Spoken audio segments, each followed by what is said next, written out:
Resist pressure, lower tariffs. Fine. What is this article talking about? So this is written by Mr. Ashok Gulati, who is the same writer with whom we've had some interaction even previously also, like through his articles. He was talking about the theory of comparative advantage. Why is it wrong to look at trade only from trade deficit standpoint? If you do not understand, I'll take a step back, explain the entire story again if you forgot it. That's fine. Long story short, why do two different nations trade? Let's say there is a nation A and there is a nation B. Why will they do business? Why will they do import and export? Let's say there is a country A which is good at producing agricultural commodities. Let's say Japan. They are bad at agriculture because they don't have land that is conducive. So their most of the food is seafood based. Take the case with India. We have agricultural zones, agroeconomic zones are there in India, and we can have a wide variety of fruits and vegetables. Even if they try, the amount of energy, science, investment required here is so high that it simply doesn't justify wasting their time. So, Japan is, let's say, good at technology. They should do what they are good at. Tech. Now, if you clearly look at trade deficit angle only, a nation will appear smaller. For example, we are sending 100 kgs worth of potatoes and they're sending us a bullet train in return. It will feel like we have such a huge, difference.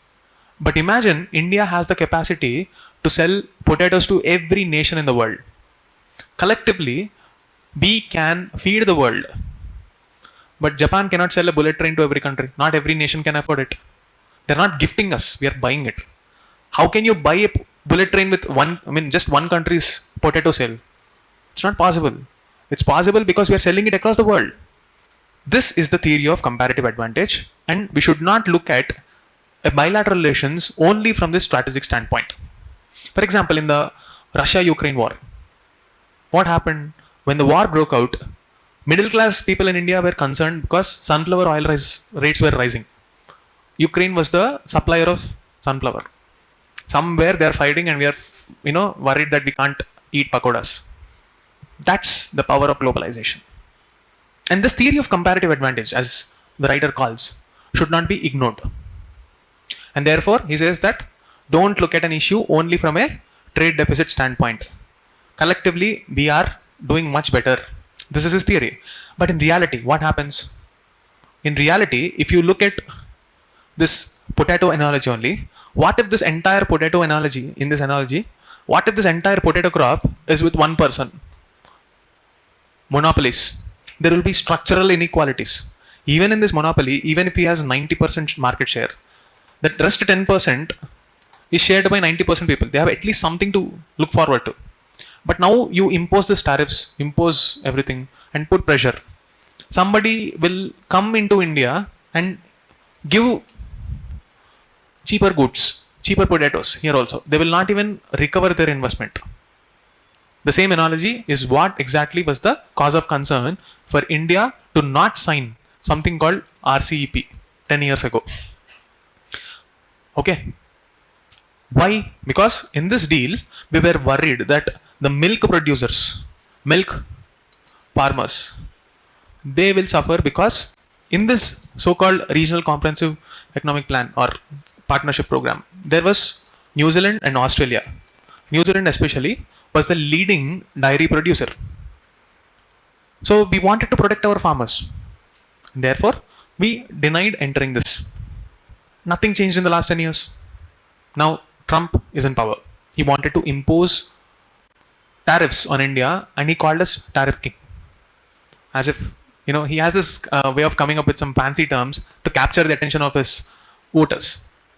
Now this article is actually looking at data to see if we are actually tariff kings or not.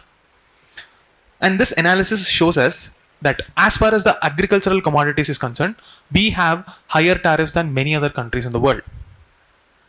Here, let us take a small digression and link this to the World Trade Organization. See, when we are talking about World Trade Organization, I will try to simplify the funda here. It's the name indicates world trade. So all the countries should come together and create a framework.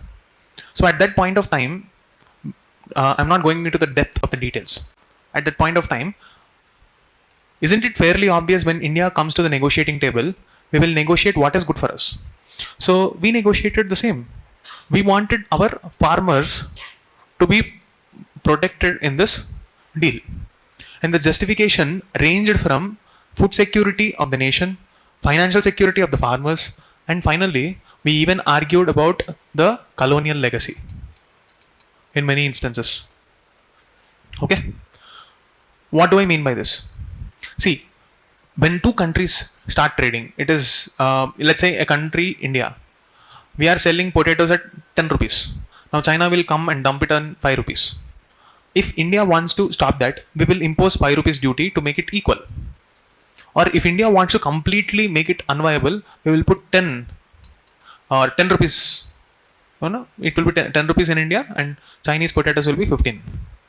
This is the way in which agricultural commodities were protected from the global trade. You know what happened in 2016 when Trump came? He decided that this system is not beneficial for us. I'm exiting. I'm out. Gone. And then in 2020, when he was, supposed to come back for the second term, he said that, you know what, China is getting, giving us this entire COVID virus. World Health Organization is taking so much money and they did not inform us. So I'm out of WHO as well. If you're asking me to pay up for anything like this, poor people in Africa are dying, poor children are dying, not my problem. I'll exit. If you think we started a war in Afghanistan and US should exit, that's a very good call, but not without figuring out the alternative mechanism. There should be a proper power, transition, right? Power transfer. You know what he did? He announced that we will overnight move our base out of Afghanistan. What is the result? Taliban came to power. Now he decided that we will impose tariffs. What is happening? Many experts say US is on the verge of stagflation. So he wants to pay the debt back. He is now imposing tariffs again and again. He wants to extract every single penny. What is this leading to? You are witnessing an interesting time here. We are not just supposed to think about our agricultural tariffs. You should stop worrying about the tariffs on our potatoes. We have to move beyond that. What is actually happening in the globe? Look at the issues in England. What's happening in England?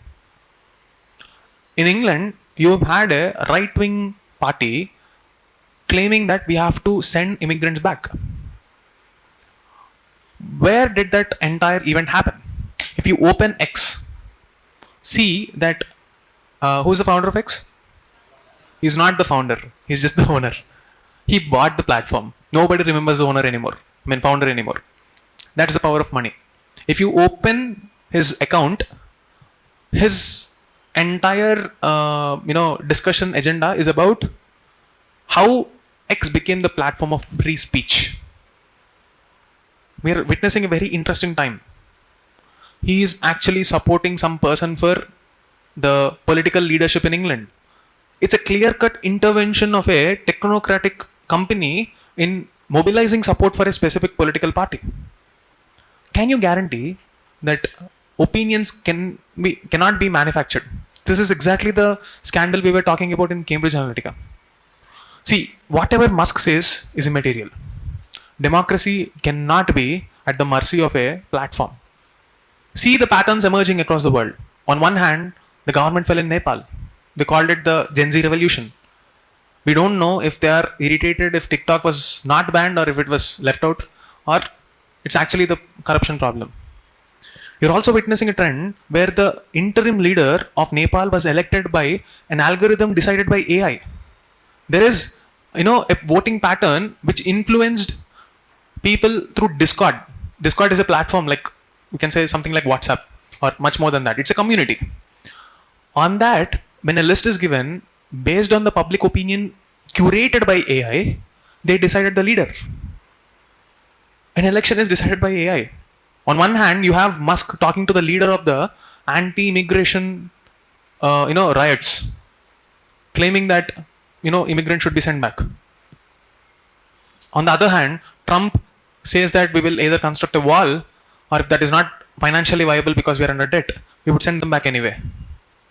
We are witnessing the rise of conservative politics and the rise of extreme right wing.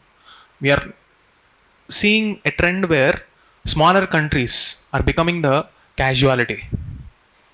Nepal, Indonesia, next, you never know, Britain, Europe. And Europe historically has become, the origin point of world changing and trajectory changing events in the history. We are witnessing a period where there is a convergence of technology, convergence of new ideas, which is disrupting the existing economic patterns. There are geopolitical tensions, technocratic companies trying to manufacture opinions. Tariff is a smaller issue. The bigger issue is India ready? Are we still going to just sit there letting other companies dictate? You see, the Prime Minister of Japan resigned recently. During COVID, open our economic survey, people were complaining that India is not doing enough. It is letting people die. We are not infusing money into the system because we were not giving cash transfers like Japan did and US did.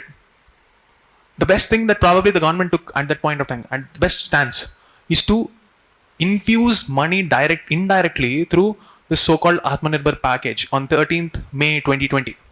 12th, 13th and 14th, 3 consecutive days, where the finance ministers and the ministry officials gave announcements which probably changed the trajectory of Indian economic policy. It wouldn't have been so easy otherwise. Today, Japan is sitting on a debt of 266% of their GDP. US crossed the threshold of 300%. India is struggling with 50 to 80% only. We wanted to bring that down. Encasing committee, FRBM committee, you know that, right? Debt to GDP should be in the range of 40 to 60. We're struggling there. But we didn't have any other option. When the countries across the world are minting money like that, if we don't at least infuse some money, consumption will come down, making our economy weak.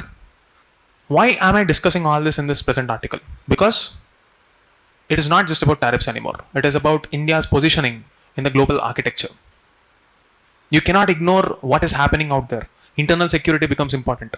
External security becomes important. And India is in a very, very dangerous position. And if something goes wrong at this point of time, we are more likely to be hijacked by foreign powers. The youth across the world are slaves to technology. It is easy to instigate them and manufacture opinions because critical thinking is becoming the casualty in this attention deficit. So, here the problem is not just a tariff. Agriculture commodities are indeed having higher tariffs. But what is the solution? 10 years ago, 20 years ago, 30, 40, 50 years ago, we have been giving the same reasons. It's time for a change. What is the direction of the change? Let's make agriculture a business. We are having the power to feed the world, and that is our strength. We need not mimic Chinese models. We have our own strength. Let's stick to that strength and let's explore the global markets. This is the key point of this article. And I had to take so many other contexts into consideration so that you appreciate the present situation that we are in. These are the geopolitical realities. What we are witnessing on X, what we are witnessing on global platforms is a very dangerous sign. Nobody might be realizing that. The so-called free speech. Of course, it has happened in the past. There is, distortion of opinion even in the past. It's not new. But right now we are witnessing the usage of a platform to mobilize openly, mobilize an opinion, so that the company which is owning that platform gets a possible intervention in that region. Same company and the owner, Elon Musk, wants to start a political party in America. Now we are witnessing a new phase where these technocratic giants, if monopolies are not contained there, what will happen? we are witnessing the new nexus, the new kind of a syndicate where they dictate global politics. And that's the danger. It's not anymore about a few nations. It's about the whole idea of Vasudhaiva Kutumbam, new dimension. When the Vasudhaiva Kutumbam is hijacked by the idea of one person's whims and fancies, that's a very dangerous place to be in. We will implode from within. There will be civil wars across the world. What if I tell you that the third world war is nothing but a civil war fought by the people against their own governments? You're already witnessing that trend. It's not a conspiracy theory. You can look at every nation that is struggling now is struggling because of debt. Apply the same logic even to your personal finance. When you buy things continuously on EMIs, easy pay, you are taking loans on loan apps. Take out the data. Look at the largest loan takers of this mobile apps. It's the youth. Consumerism drives opinions, and that's the world we have to move away from. We have to go back to the basics, and therefore Atmanirbharta is not a wish list. It's a logical necessity to ride this way. On that note, let me conclude this lecture. That's it for the day. Thank you.